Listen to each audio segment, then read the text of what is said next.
Is India well defended? Where Lieutenant General P.R. Shankar and Lieutenant General Raj Shukla will be in conversation with Ambassador Anil Wadhwa.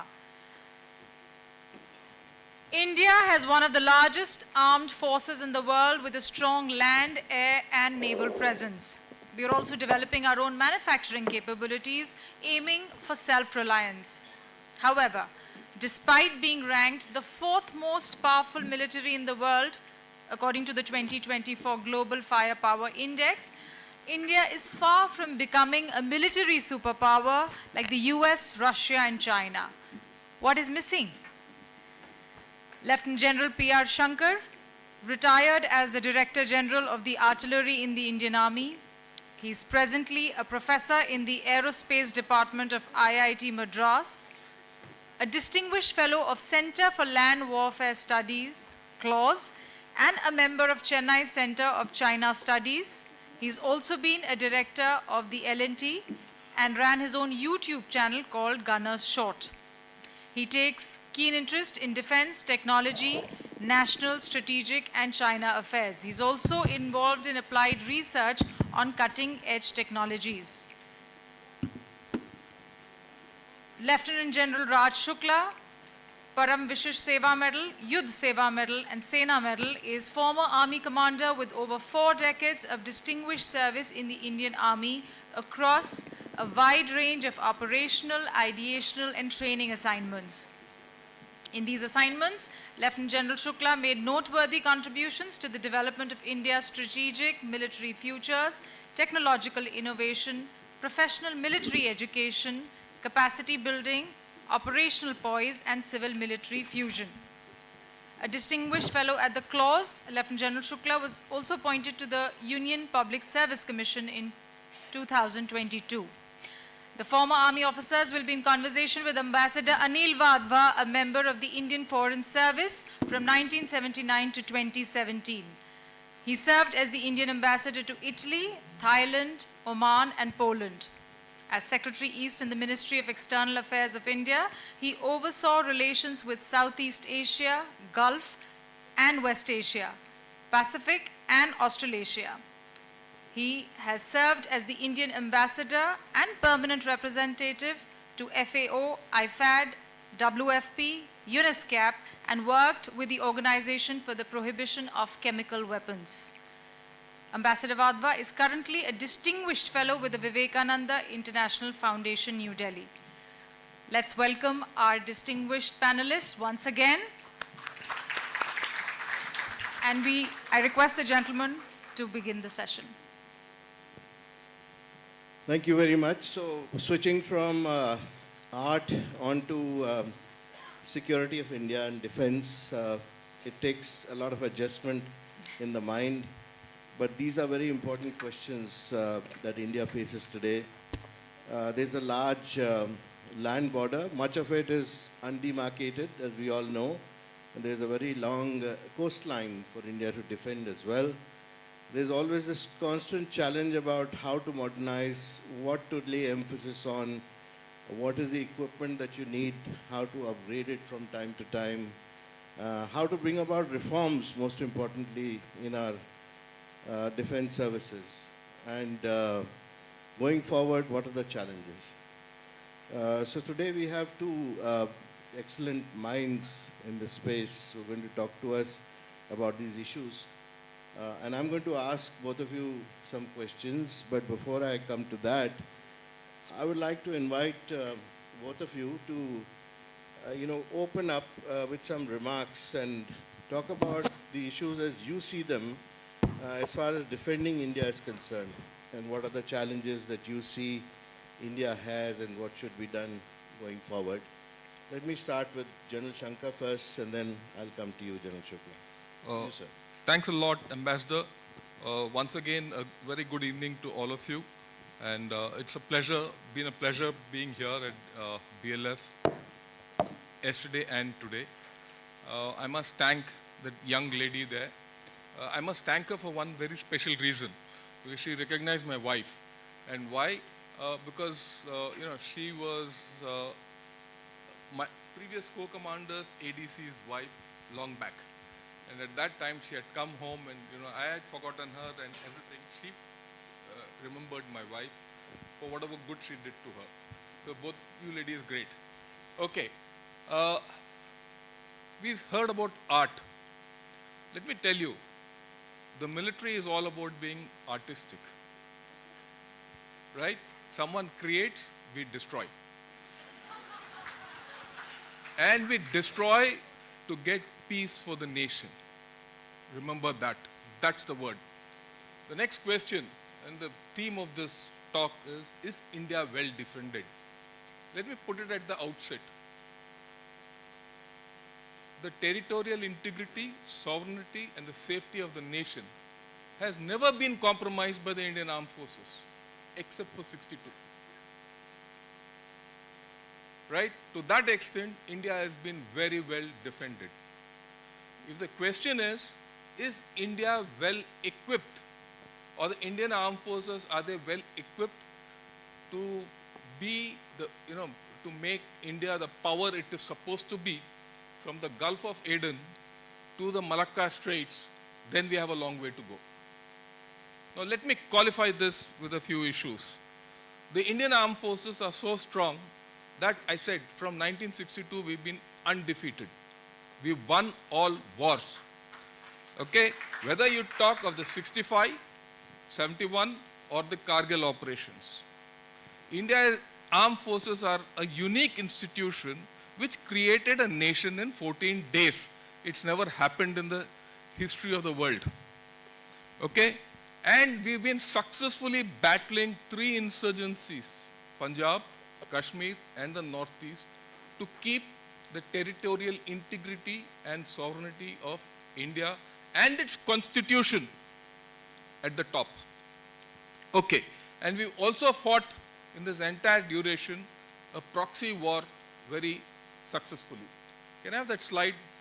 Okay, we talk of China being a great power and we're going to be threatened by it and all that. Let me put it, barring 62 again, if you see, we gave them a nice kick in Sikkim in 74. Those of you who don't know what happened in Nathula, read it. The second time it happened was in Arunachal Pradesh in 84, 87, 88, at the aftermath of the Sundaram-Chu incident. Till now, the Chinese script that we have occupied all the heights in Arunachal Pradesh. And the last time we gave them a nice kick was October 22 at Yangtze, and we threw them out. Right. Then, after Sundaram-Chu, you see the next time we stood against the Chinese and pushed them back was in Doklam in 2017. And then what happened in 2020? Everyone said, look, the Chinese army have come, they've invaded us, and someone spoke, attack, all that. But what's happened after 4 years? They've gone back to where it is. You look at that, it says, this is a satellite photograph published internationally where they depict that the Chinese army has dismantled their own structures after 4 years and have gone back. Let me put it in the context of history. If you see the Chinese army and the PLA, they went halfway into Korea and have not come back so far. They have gone across into the Philippines in the face of American power, established islands out there and are not gone back. They are knocking on the doors of Philippines. They have usurped Hong Kong and the world couldn't do anything. They tried the same thing here and we've thrown them out. And this is the power of the Indian Armed Forces. We are the only forces who have pushed the Chinese back. No one else has been able to do that. Right? And in a place like Pangong Tso and Depsang, that's why I put this up. They've gone back as much as 9 kilometers. It's not done. And yet people tell me, sir, when is China going to attack us? They'll never attack us. Take it from me. They'll do nibbling actions, we'll sort them out. Now, but at the end, I'll show you next please, a Chinese view. I'll not talk what it is, read. This is not my view, this is the view of a Chinese author in a medium called Guancha. Guancha is like Dainik Bhaskar, a vernacular in Chinese. translated it and put it. So you think these guys are going to come and do something to us? I would rather, since say defending India, I would reframe this whole topic to say, how do we make a Surakshit Bharat into a Viksit Bharat, or a Viksit Bharat into a Surakshit Bharat? Thank you very much for those two depictions as well, because we will come back to them later on, and I'm going to ask you some specific questions on that, if you don't mind. But now over to you, General Shukla. So the question is pointed. Is India well defended? Kya Bharat Surakshit hai? Let me answer it as honestly as I can. In doing so, I'll differ much as I would not have liked to with General Shankar a little bit. Because it is there's nothing as critical as national security, and we must be as honest about national security as we can, even if the perspectives are different. So I'll tackle this from two lenses. First is the matter of intent, and then what is the reality. So intent-wise, let's not go too far back in history, but just let's go to January 2020, when this government appoints the CDS-DMA, the first Chief of Defense Staff, and establishes the Department of Military Affairs. So I am of the view, and I've been consistently saying it, that the reforms that accompanied the CDS-DMA are the boldest, most game-changing since independence. Those of you who follow this space, I know how the CDS concept was stripped every time. So when the CDS was appointed, what was the government saying? It was saying that we have appointed a powerful CDS, and if you study the CDS in our system, he's more powerful than the Chairman Joint Chiefs in the American system, Barry Goldwater Nichols.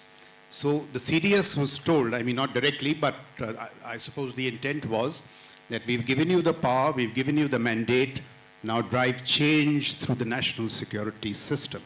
And that's a very challenging thing, to drive comprehensive change. But the intent was good. Two, you see Atmanirbharta in defense. Now, it's all talked about. What was significant about Atmanirbharta in defense this time, we've always been talking of technological self-reliance, was that for the first time, we injected into a rather moribund system the forces of innovation, energy, and enterprise. And what are those? Private sector and startups. You see, our defense market is what you call a monopsony market, a very lazy market.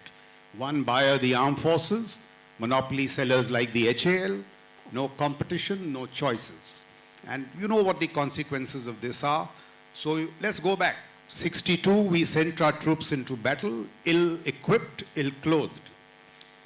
1999, General Malik said, we'll fight with what we have.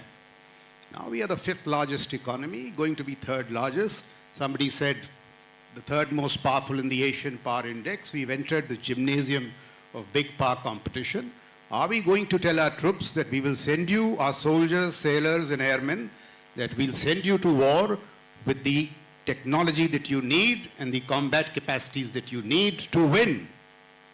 That should be the whole metaphor 75 years down the line. So in that sense, Atmanirbharta in defense is a good move, but it's slipping in many ways. And we have to be honest that we have to carry out many more reforms. I'll just give you one example. This whole business of the FADS, IFA is not meant for the new technology commercial markets. This whole system has to be revisited, or we will keep producing equipment which slip technology cycles. What's happening in Ukraine today? You fire a drone on Friday, the rocket motor, you want to redesign it, you do it over the weekend, and the drone is back in battle through additive printing on Monday or Tuesday morning. That's actually happening in Ukraine.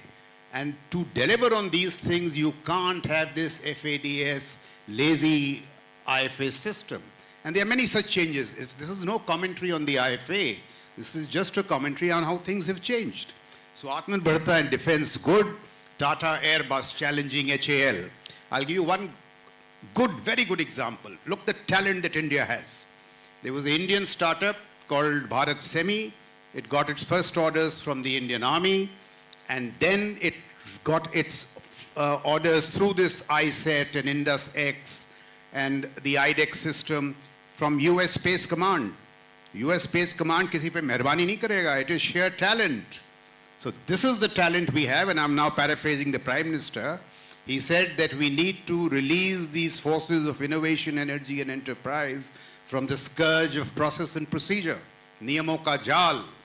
So, these kind of things, good intent, but these reforms have to go on. These new normals in our strategic outlook, we must concede.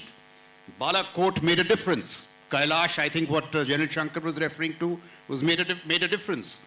This recent truce that we've had on the LAC would not have happened if the Chinese was not hammered in Yangtze. I mean, it's not spoken about in public, but these are good things. But, we've seen the defense coming out of the shadows of foreign policy, which means what? Which means that deterrence along the LAC should not hold the broader Sino-Indian relationship to hostage. I mean, our diplomacy must be able to ride on a strong military. So, that way, you also see how New Delhi is becoming the center of global ideation. Raisila dialogue is now shaping foreign policy conversations. The Chanakya dialogue is now shaping national security conversations. We have the biggest national security threats. I'll give an example. December 2024, a very comprehensive report comes out on the PRC and the PLA. But who writes the report? CSIS, USA. Who is China? I mean, the closest adversary to us is China. We should be writing the report and the world should be reading it. So, in intent we are good, but now I'll just spend 1 minute on the reality. The reality today is, and here I will differ a little with General Shankar, China's military zoom and strategic gallop has been extraordinary. Let's not undermine that aspect in my view. Look at the military component of the power differential, for $50 billion annually. Now, valor has its limits. Valor needs to be funded. And therefore, we must take this linear lag is becoming exponential. So I would rather say that we take note and sound the bugle. What is this bugle? The bugle is that this lag, which was growing in a linear manner, is now getting exponential. I'll just give you some figures. 66 cabs along the LAC, 400 ship navy, larger than the USA. Shipbuilding capacity 200 times that of the USA. A drone carrier 2026. You just, a month back, they unveiled the J-36. It is tailless, 3-engine, 6th-generation platform. Now, this J-36 will get inducted into the Air Force, the Chinese Air Force, in 2032. The next generation, they call it NGAD, Next Generation Air Dominance, the 6th-generation platform of the USA. When will it get inducted? 2037. For the first time in aviation history, military aviation history, the Americans are behind the Chinese. They are swarming 1 lakh drones. They are getting military hardened 5G to the LAC. Now these drones with, this data exchange services on the LAC will give you the onset of military robotics. So let me just sum up by saying that the Chinese are 5 feet tall. What they do makes them 8 feet tall. What we don't do makes them 10 feet tall. So they are certainly, I quite agree with General, what we can do along the LAC, I have no doubts. But we must equally, we cannot be, be non-cognizant of what China is doing. I'll just give you 2 more examples. The Americans, the mighty Americans, don't have 7 days of missiles and munitions to fight in the Taiwan contingency. The Chinese are producing 10,000 cruise missiles a week. So the question is that we need, and I'll come to it a little later, good intent, a lot of stuff done, but the reality is challenging. And there is another reality. If you see Ukraine, I'm now quoting General Mark Milley, the former chairman, Joint Chiefs of Staff. Ukraine has seen the most fundamental, profound changes in the character of war since recorded history. This is not hyperbole. You see what's happening with drones, so on and so forth. Ukraine, a country without a navy, uses Starlinks to knock out the Black Sea Fleet from Sevastopol. The wonder of technology, innovation. Now the tragedy in India is that we have all these startups. We have this great talent. We just need to, ye jo niyamon ka jaal hata dein And therefore, what was announced at the beginning of this year, 2025, the year of defense reforms. Unfortunately, the media didn't pick it up because Saif Ali Khan got stabbed, and that story, unfortunately got stabbed. I'm not saying fortunately he got stabbed. But that is it. And therefore, the big opportunity now is to broaden, deepen, and accelerate the reforms. And if we do it, a lot is going well for us. We will be able to secure India's rise. And you also have to spend a little. The people say deterrence is costly. I say wars are costlier. Ask the Ukrainians. Thank you for that. Thank you very much. That was an excellent summing up and reality check about what more remains to be done. Of course, a lot more remains to be done. We'll come back to you on what remains to be done. But General Shankar, let me start with you by asking you one fundamental question, because India continues to import a lot of equipment from outside, and we are not still in the stage that we can actually rely on ourselves in case of a contingency. What I'm saying is that you have a deficit in supply chains, you have a problem on procurement internally when you have a crisis. We talked about a crisis on the borders with the Chinese, for example.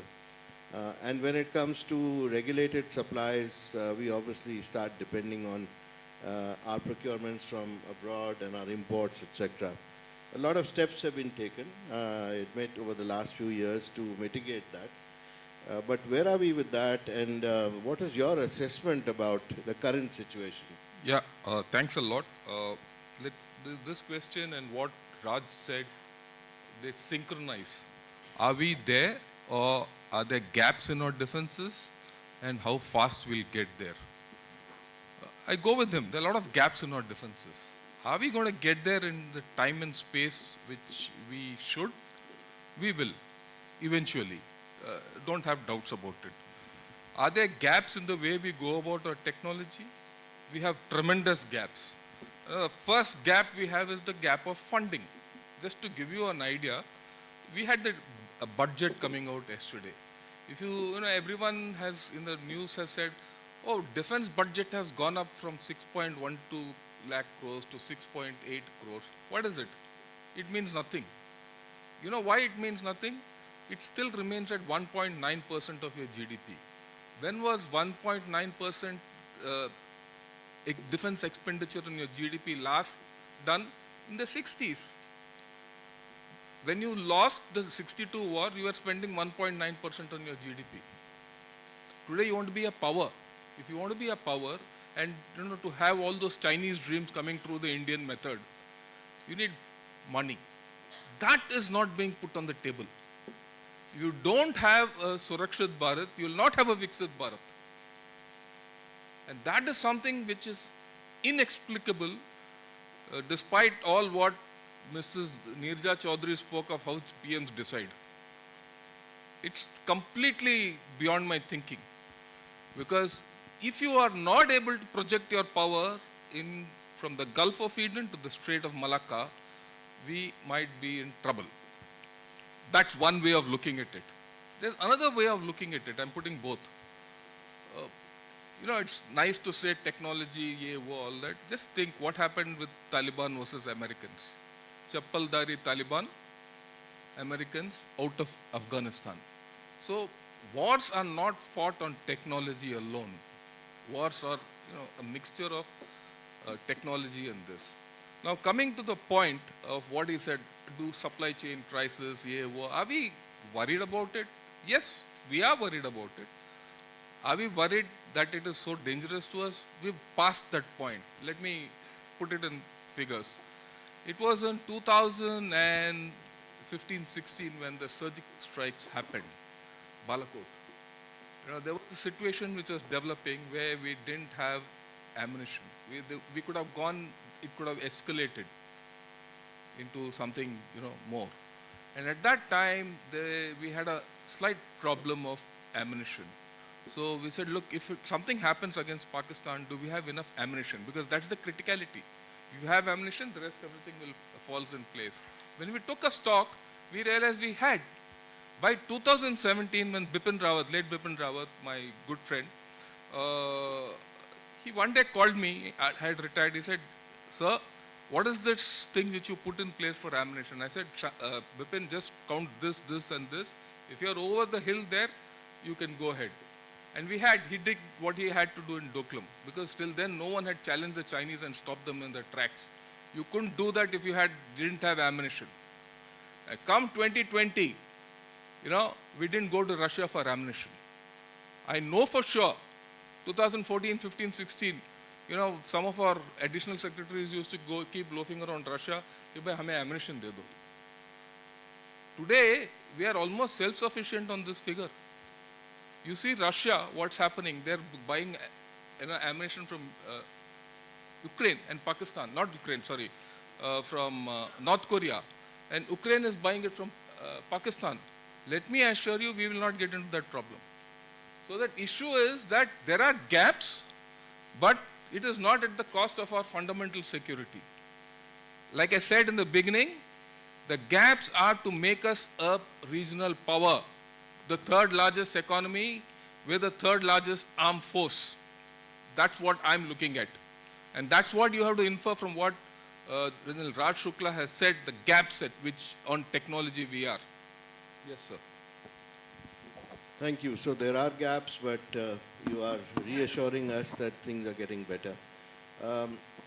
Coming back to the reforms that you referred to, General Shukla, most important reform that has been talked about recently is about jointness and integrating different services together into a single command. And a lot of talk has gone into it, discussions have happened. We've been actually thinking and talking about it for quite a number of years now. We found that there was a big debate on it from not only in the armed forces but also on the civilian side, outside. Now where are we with that?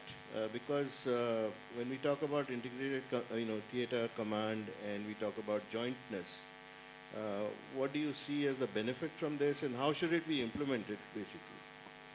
So you see, we appointed the CDS on January 2020.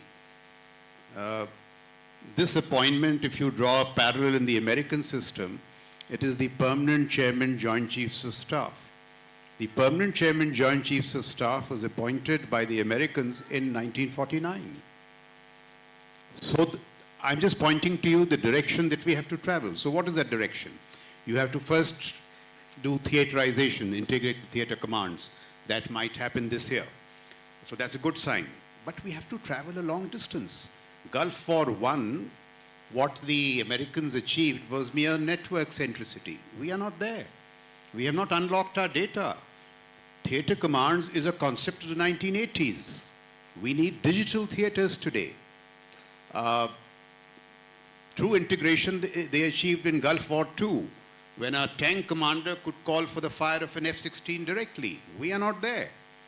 And ultimately, it is just not about integrating the armed forces. It has to be cross-pollination, and it has to be civil-military fusion. The military on its own is incapable of taking on a challenge as complex as the Chinese.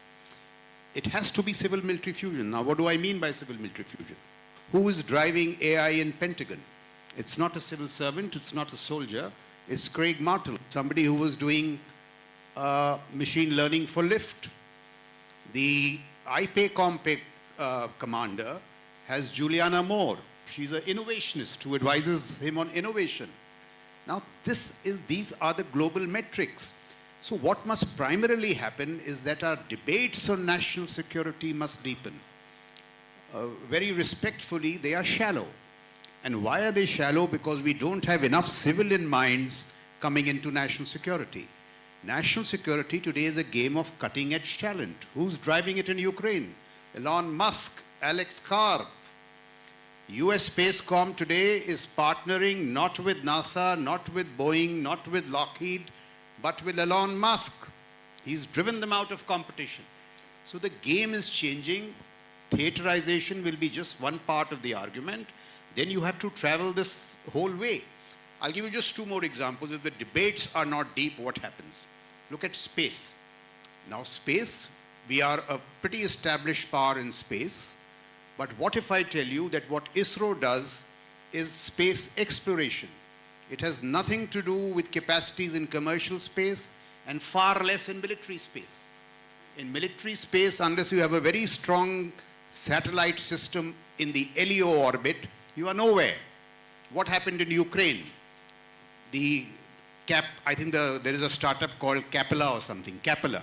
Capella goes to 100 soldiers, generals, colonels in Ukraine and says, what do you want us to do for you? They say, all we want is the ability to see through clouds and at night. In 7 months, they have put together a 20 satellite configuration, which is giving them persistent surveillance. Galwan would not have happened if we had persistent surveillance. And so these capacities will not come without startups, without civilian expertise, Craig Martel here. So when we talk of integration, actually military integration is just one part. You will need, why civil-military fusion? Because you need talent and attributes from all across. We've had DeepSeek. I can guarantee you DeepSeek in the Chinese system is military-civil. And because the computing, it works on less computing power and less cost, you will have a whole range of AI applications in the military. The Indian military should have had an Indian module of DeepSeek as of yesterday. I mean, aspirationally. So this is the whole gap.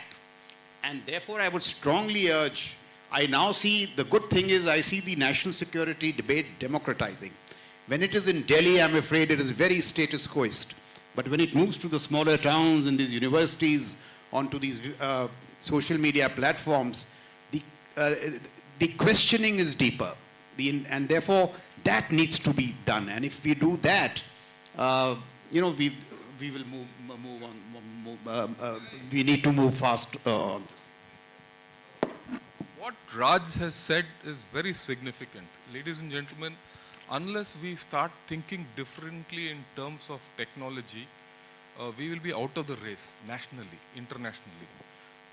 There's a book, there's an article which has come out in Foreign Affairs.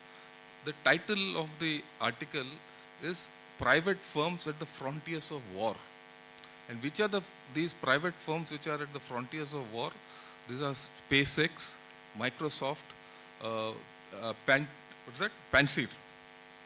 Palantir, yeah, Palantir.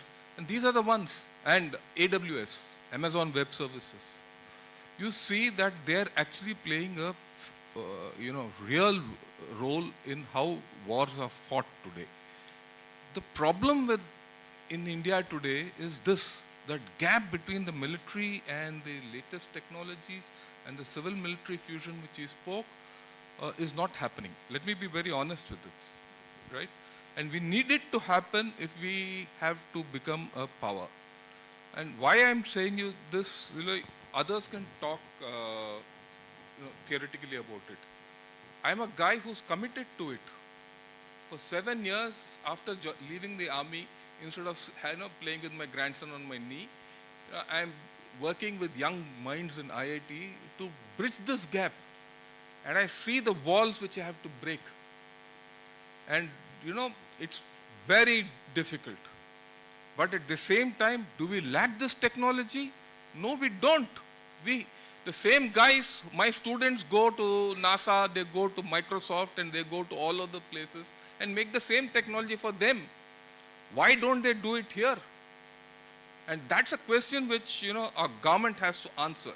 The day we can do that, you'll see a transformation happening. When I joined IIT Madras, we didn't have 1 crore worth of projects from the army for technology in IIT. Today we are knocking at the door of 750 crores for funding, and I'm going to get it on 12th.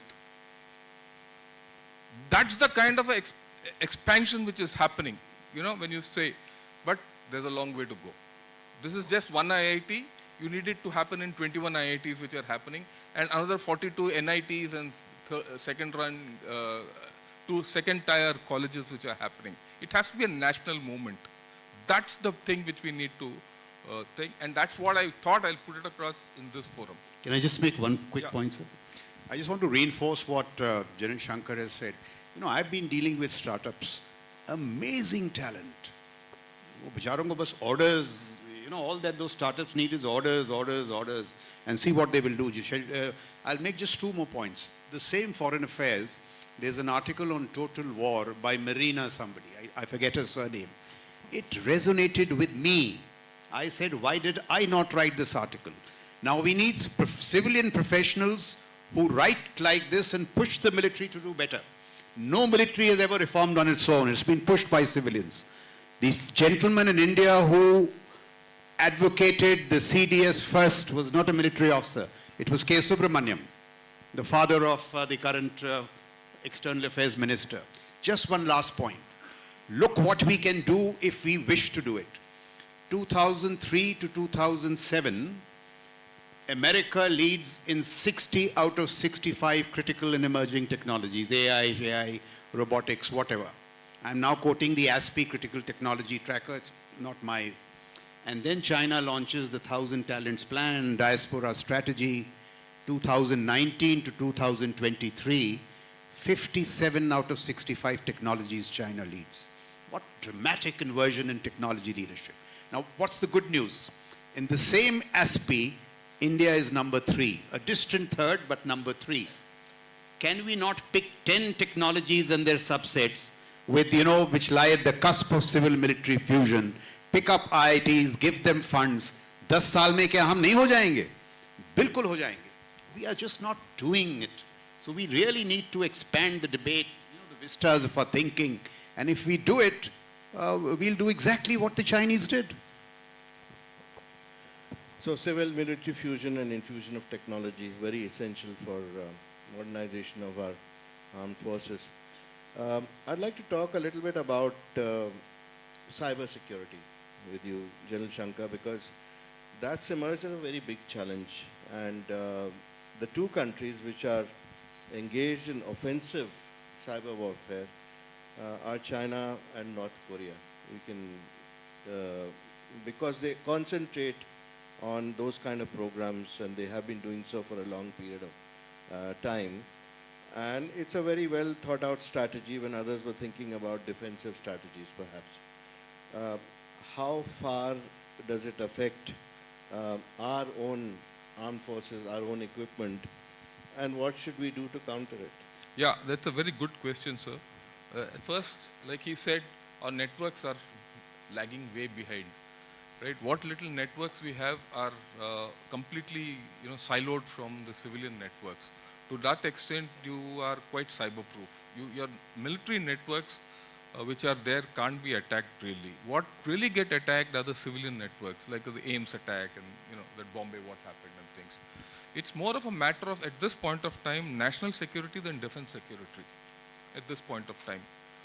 But as you move up the ladder and you know, proliferate your networks, proliferate everything, then you need to build cyber capabilities. It has to go hand in hand. In my view, there are about 12 technologies which start from quantum, AI, robotics, nanomaterials, you know, unmanned systems, cyber, energy, battlefield energy. All these are the ones which we have to focus on. And this is what I keep telling everywhere I go. And this is what I keep focusing on within IIT also. So cyber is a very important factor. Yeah. ये बैठो ना, पहले बात तो करने दो हमें, question बाद में पूछ लेना.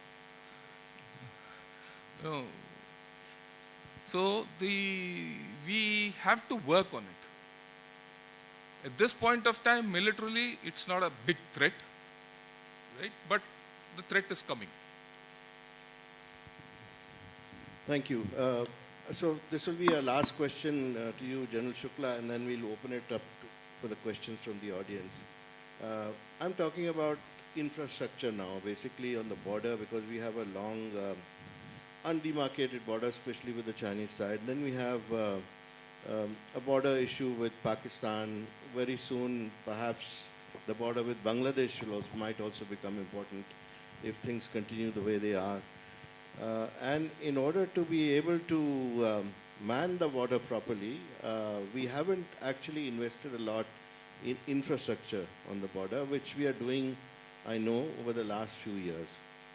So, in your view, is that enough? How much more needs to be done?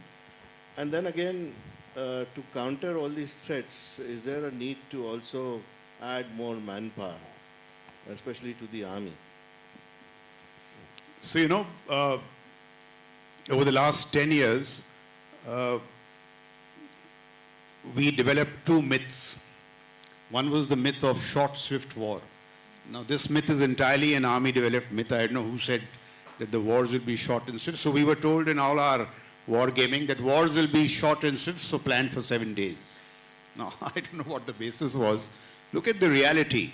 I'll just tell you, America, United States of America, $950 billion, 800 bases, 80 countries, 11 aircraft carriers. There was a town called Advika in Ukraine, which fell about 5 to 6 months back. The men were ready to fight. They were still there. And now I'm quoting William Burns, the last secretary of, the last director CIA. They took a stock of 2 Ukrainian brigades, the ammunition stock of 2 Ukrainian brigades. One had 15 artillery rounds, the other had 44 mortar rounds. And when he speaks to Lloyd Austin, his counterpart, which is a Raksha Mantri equivalent, he says, sir, we have no munitions. The earliest we can build is 27. USA. The other example, Russia, $2 trillion economy. Combined West, $41 trillion economy. Who's winning? Russia. So you need both. Within budgetary allocations, optimization, there's a lot that can be done.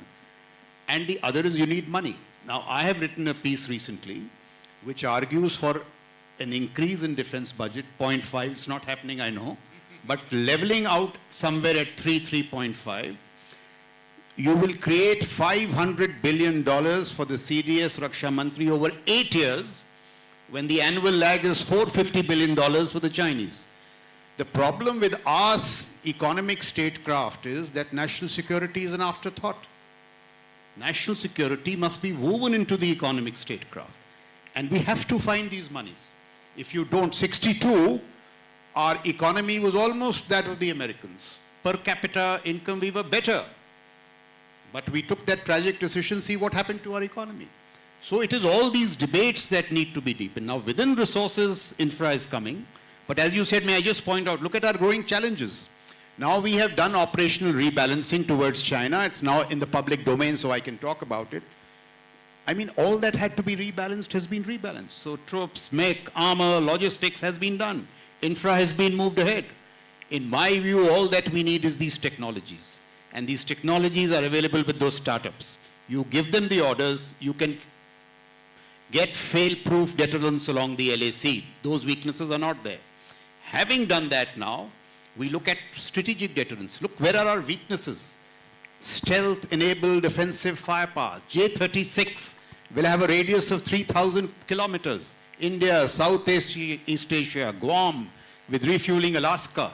And we are, as the Air Chief pointed out, we are still struggling with the Tejas. Yeah. So these are great gaps. I wonder why the civilians don't raise these questions. Look at missiles and drones flying in Europe and Israel. What do the Israelis have? Iron Dome, Arrow 2, Arrow 3, American Aegis, still they got THAAD. Are our cities secure? I don't think so. Major AD topology. So these, a drone missile force. So these $500 billion just for strategic deterrence, not there. And with a whole lot of other cultural collections, IFS, this FADS, IFA, all that, we can get there. But look at the challenges, sir. Now, may I just point out Pakistan? It is just not Chinese collusivity. The Turks. Turkey is a drone superpower. I am very sure all that technology is coming to them, that, in drones and all that. They have got J-20 platforms, which is virtually 5th generation. The other day, the naval chief was speaking about a 50-ship navy, 8 submarines from China. So while I would like to give the good news that there are no threats, but unfortunately they are. And you just pointed out, we have a new national security reality building along Bangladesh, Myanmar. I mean, Yeah. that's the unfortunate reality. So therefore, these debates must weaken. And is it wise to spend $500 billion now or spend $1,000 billion after the event? Yeah, we So have, these are the questions which need to be debated. I'll just add one point, sir. Just look at our history. When we were spending about 1.7, 1.8, 1.9% of our GDP in 1962, we lost the war. The same country, after losing the war in 62, we spent up to 3.5% of our GDP on defense in the years following. What was the result? We won the 65 and the 71 war. And we are now back in the same square. I just put that thing in context. The history also suggests so. The contemporary technology also suggests so. That you have to move somewhere else. Our thinking has to change. And that's the bigger problem. Thank you. So it's time now to move over to the audience, and can I request you to just Yes. identify the speaker? We have time for a couple of questions. Sir, my question is why we are not spending enough on R&D? We just spend 0.6, whether Israel is spending 5.7% of their GDP. Shall I give you more shocking figures? But they will also tell you how we need to change. USA spends $975 billion on pure science research.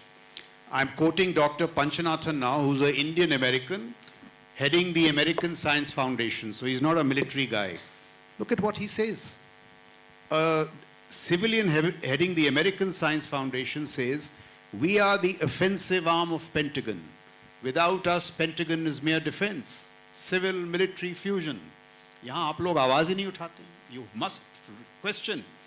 And out of this $975 billion, $700 billion comes from the private sector. What is our private sector doing? You please step up your expenditure on R&D. They spend nothing. हमारे private sector बनिए हैं. Yes. And so, I mean, these are serious questions. China is spending $575 billion on R&D.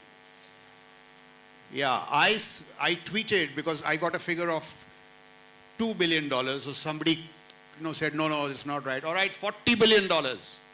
If you don't spend on R&D, are the outcomes not obvious 10 years down the line? One more point. Clairvoyance. AI की अभी बात शुरू हुई है. I am now quoting Mustafa Suleiman from The Coming Wave. Look at what the Chinese have said on AI. They have said in the civil space, for reasons of surveillance and all, total control. But in the strategic military space, for reasons of national security, no regulation. What will we do? Exactly the opposite. So these debates, and they will never catch up again unless young minds like you throw up these questions. So certainly R&D. What is the private sector doing? Just noise. They have to invest in R&D. ये हर सवाल ये है भाई सरकार क्या करेगी? सरकार has limits. National security is economic prosperity. It matters to all. This is a country which talks a lot about Vasudhaiva Kutumbakam. Very good idea. One earth, one family, one futures. What about Swami Vivekananda? He said this world is a gymnasium where nations come to make themselves strong. Chanakya, whom I quote time without number, कि अगर शास्त्र को भूलोगे तो संस्कृति खो दोगे, शस्त्र का त्याग करोगे तो राष्ट्र ही खो दोगे. This is how salient the instrumental forces in national security. So R&D all the way to Chanakya.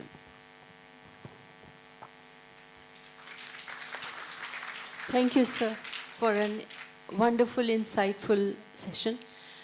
I'm married into an army family. My question is, what about the youngsters not joining the army and the lack of cadet officers? That's what I know. Correct me if I'm wrong, please. To the best of my knowledge, there are enough people joining the army today in the academies. The time when enough cadets were not joining the army, I think is past. When every 6 months I go to the OTA and I interact with those young people who are passing out. You find the talent which is coming into the army is stupendous. On that, I don't have a problem, madam. Next, yeah, over there, please. Thank you, sir. My question is basically about the defense securities and also national security. We haven't. Can't hear Sir, you. can you sir. hold the mic closer? Hold the mic we closer, haven't please. talked about national security so far. Or only confine ourselves to talking about the defensive aspect of it. But do you think that given our state of social upheavals, economic upheavals, our national security is not being compromised simply by strengthening our defense forces and weakening the society and the social cohesion? Can a nation be strong enough to take on our enemies? Thank you. So certainly, I mean, the strength of the armed forces comes from the cohesion of its society. But the reality is that in democracies, there will be differences. Look what's happening in USA. So solidly divided. When a new administration has come, a 4-star lady admiral of the Coast Guard has been sacked. General Mark Milley, Chairman Joint Chiefs of Staff, he got a pardon from Biden, but Trump has threatened a reduction of 1 star. Now, those are the perils of being in high positions in the military. Having said that, it is the job of senior military officers to ensure that no matter what the ideology of the moment, the professionalism is never compromised. Because if the army or the armed forces become hollow professionally, it will do nobody any good. But I will also acknowledge the other reality. I mean, that's the way politics happens in India, in USA, in democracies. One last question, please. My question is, India currently faces active insurgencies in Assam, Kashmir, Manipur, Nagaland, and many other states. And in many of these states, the army is deployed to combat the insurgencies. My question is, does this excessive focus on internal security not hamper the military's ability to focus on external threats? It doesn't. The short answer is it doesn't. I have operated in all 3 insurgencies. At the height of Op Vijay, right, I earned my spurs in the worst insurgency in the northeast. Don't worry. Tumhara fauj jo na tagda hai. Can I just add Yeah. one? But, I just want to add one thing. When these theater commanders come up, now you're going to have 2 theater commanders, one looking at China, one looking at the western horizons, and one looking out to the seas. In this new, upgradation of our security system, the theater commander should take conjoint look at what is internal, what is along the LAC and beyond. For example, the Eastern Theater Commander should keep an eye on Bangladesh, Myanmar, and the ramifications on internal security in one of our northeastern states. So that is what he will do. He'll have a quasi-diplomatic visage, a look at internal security, and the Maritime Theater Commander will look at power projection beyond Malacca. So it's going to become more integrated in that sense. And therefore, I'll reinforce General Shankar's view that internal security doesn't come in the way, but if we can be relieved of internal security, we'll focus that much more better on external challenges. Another point is that increasingly internal securities has external connect. Whether it's in J&K. J&K was a proxy war. J&K, we were not fighting our people, we were fighting Pakistan. So we have to fight the insurgency here to fight Pakistan. Same thing in the east also. So they're seamless. So this business of theaterization and all contributes to better doing things happening well. But like I said, the short answer still is it doesn't. So on that note, let me just... I want to ask one question. Is sir. there time for more questions? Is there time for one more question? Oh. Yeah, very There's quick. just one question. One very please. quick question, please. Our experts are waiting. We are waiting for Okay, sir go मैं ये ahead, पूछ very रहा हूँ quickly. आपसे, जैसे कि America का आप बोल रहे हो कि वो गन्स वगैरह ज़्यादा बनाता है, तो सर सबसे ज़्यादा क्राइम रेट्स भी आप देखोगे ना तो यूएस में ही है. बेसिकली वो क्राइम रेट्स बढ़ा रहा है और उसके एमुनेशन वो खुद की कंट्री में बेच रहा है. बात यह है. और दूसरा अगर आप बात करो इनोवेशंस नहीं है, तो लिथियम आयन जो बन रही है अभी बैटरीज वगैरह, तो we are still on lithium ion. Basically lithium ion, Okay. हाँ, रिजर्व जो है सब बेसिकली जेएनके में और कर्नाटक में है, उसके अलावा कहीं नहीं है. और जो एनएमएस से चालू किया, he is working on manganese. Manganese सबसे ज़्यादा नहीं, सर. ठीक है, आपका सवाल बताइए. नहीं सवाल क्या नहीं, आपके सवाल पास क्या है? is there a question that you want to ask? आपका ये राय है Or या is सवाल this an है? observation? नहीं, यू आर सेइंग ना, यू आईआईटी को हम भी देते हैं, आईआईटी को वैसे देते हैं. Sir you have to focus on NITs, अच्छा ठीक है, मैंने यही तो बोला था. All right. Okay, Thank you so for your focus on observation. NITs, Thank you so yeah. much. I know. Thank you. Thank you.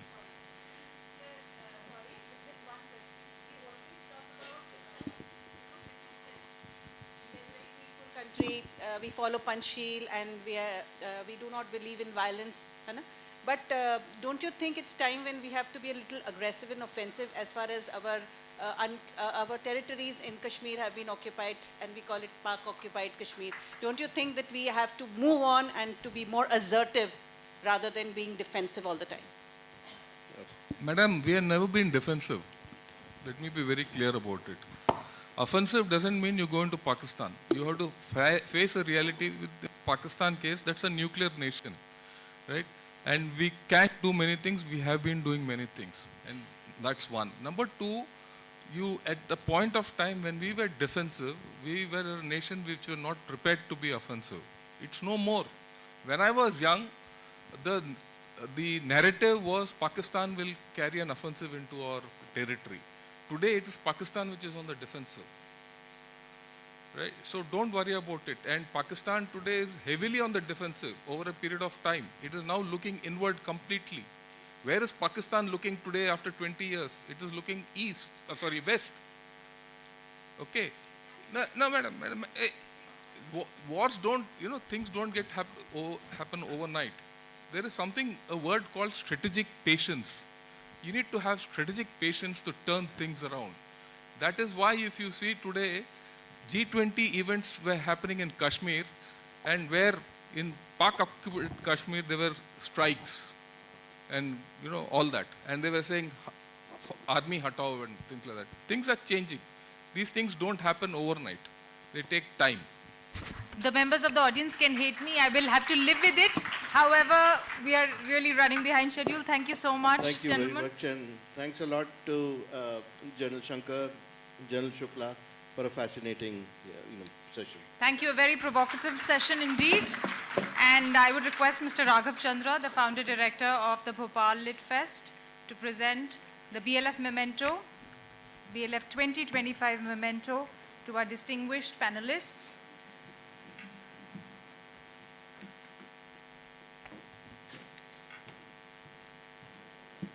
Ambassador Anil Wadhwa, Lieutenant General Raj Shukla, and Lieutenant General Shankar.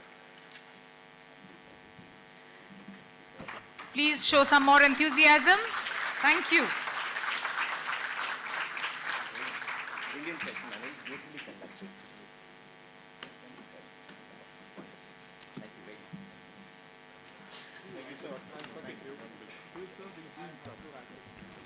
Please be seated for our next session.